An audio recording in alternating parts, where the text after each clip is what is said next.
Wednesday morning ಇವತ್ತು ಬೆಳಗ್ಗೆ ಟಿಫನ್ಗೆ ಹಾಗಲಕಾಯಿ ಗೊಜ್ಜು ಮಾಡಿ ಅಕ್ಕಿ ರೊಟ್ಟಿ ಮಾಡೋಣ ಅಂದ್ಕೊಂಡೆ. ಇದಕ್ಕೆ ಮೊದಲಿಗೆ ನೆನೆಸಿರುವಂಥ ಕಡಲೆಕಾಳು, ಸ್ವಲ್ಪ ಉಪ್ಪು ನೀರು ಹಾಕ್ಕೊಂಡು ಒಂದೆರಡು ವಿಷಲ್ ಹೊಡೆಸ್ಕೊಂಡೆ. ನಂತರ ಹಾಗಲಕಾಯಿನ ಕಟ್ ಮಾಡಬೇಕಾದ್ರೆ ಈ ರೀತಿ ಸಿಪ್ಪೆ ಮತ್ತು ಬೀಜ ತೆಗೆದು ಕಟ್ ಮಾಡ್ಕೊಳ್ಳೋದ್ರಿಂದ ಸ್ವಲ್ಪ ಕಹಿ ಅಂಶ ಕಮ್ಮಿ ಆಗುತ್ತೆ. ಈ ರೀತಿ ಚಿಕ್ಕ ಚಿಕ್ಕ ಪೀಸ್ಗಳನ್ನ ಕಟ್ ಮಾಡಿಕೊಂಡು ಸ್ವಲ್ಪ ಉಪ್ಪು ಹಾಕಿಬಿಟ್ಟು ಈ ಥರ ನೆನೆಯೋದಕ್ಕೆ ಬಿಟ್ಬಿಡಿ. ನಂತರ ಒಂದು ಬಾಣಲಿಗೆ ಎಣ್ಣೆ ಹಾಕ್ಕೊಂಡು ಅದಕ್ಕೆ ನೆಂದಿರುವಂಥ ಹಾಗಲಕಾಯಿ ಪೀಸಸ್ನ ಹಾಕ್ಕೊಂಡು ಈ ರೀತಿ ಫ್ರೈ ಮಾಡ್ಕೋಬೇಕು.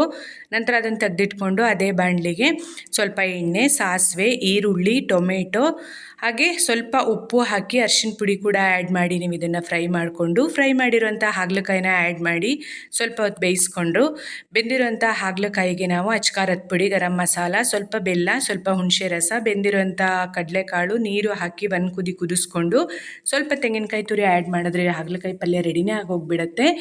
ಇಲ್ಲಿಗೆ ನನ್ನ ವ್ಲಾಗ್ ಮುಗಿದಿದೆ. ಇಷ್ಟ ಆದರೆ ಲೈಕ್ ಮಾಡಿ ನನ್ನ ಚಾನಲ್ನ ಸಬ್ಸ್ಕ್ರೈಬ್ ಮಾಡ್ಕೊಳ್ಳಿ.